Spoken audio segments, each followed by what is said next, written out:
Ɗan Ƙwaƙur TV. Ɗan mama kenan, ai na ji daɗi da na same ka a wannan lokacin. Na ji an ce duk garin nan babu wanda ya kai ka iya wasa ƙwaƙwalwa. In dai wasa ƙwaƙwalwa ne aka same ka, to magana ta ƙare. Ɗan Ƙwaƙur ba dai duk garin nan ba dai, kawai dai na dai su wanda dai na sani.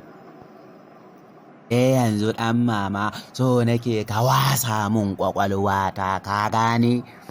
A'a ɗan Ƙwaƙur ka dai bari zuwa gobe da safe idan muka haɗu sai na wasa ma.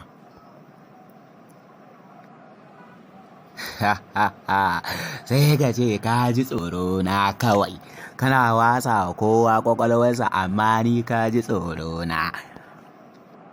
Ɗan Ƙwaƙur kenan, ba wai tsoronka na ji ba, kawai dai bana so na yi ma tambayar da za ka hargitse ni, amma idan ka shirya to shikenan. Ka ji ka, na shirya, an tayo min ita kawai.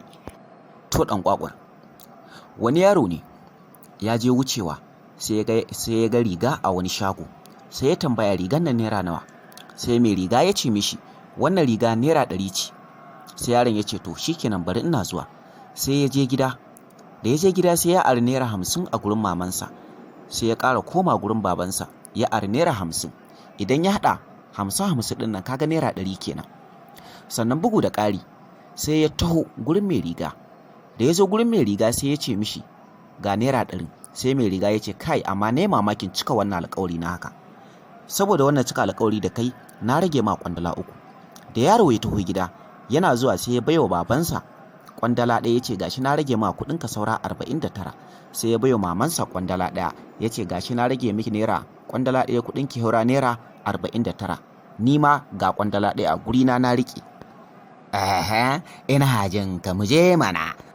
Ɗan Ƙwaƙur, abin tambayar anan shine, yanzu idan aka ce yaron ya haɗa naira 100 da aka bashi, ma'ana ya haɗa ta zama cif-cif, tunda dai ka san da cewa mai riga ya rage mishi kwandala 3. Da ya zo sai ya bayo mamansa kwandala 1, kuɗinta ya zama saura naira 49. Ya bayo babansa kwandala 1, kuɗinsa ya zama saura naira 49. Shi ma ya rike kwandala 1 a gurinsa. To idan ya karɓo 49 gurin mamansa, ya karɓo 49 gurin babansa, idan ya haɗa kuɗi naira nawa zai baka? Ka ji ka, wannan lissafi a warware. Idan ka karɓo 49 gurin babansa, ka karɓo 49 gurin mamansa, idan ka haɗa nawa zai baka? Zai baka naira 98. Shi ma da kwandala 1 a gurinsa, idan aka karɓo ta aka haɗa, kaga kuɗi ya cika, ya zama naira kai kamar fa 99 nake gani. To ina kwandala 1 ta yi?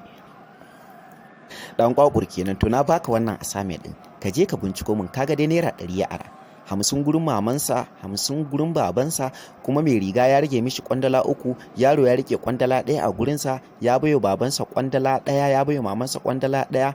Idan ka haɗa zaka ga kuɗin da ya baka naira 99. So ina so ka je ka fito min da ina wannan kwandala 1 nan ta yi.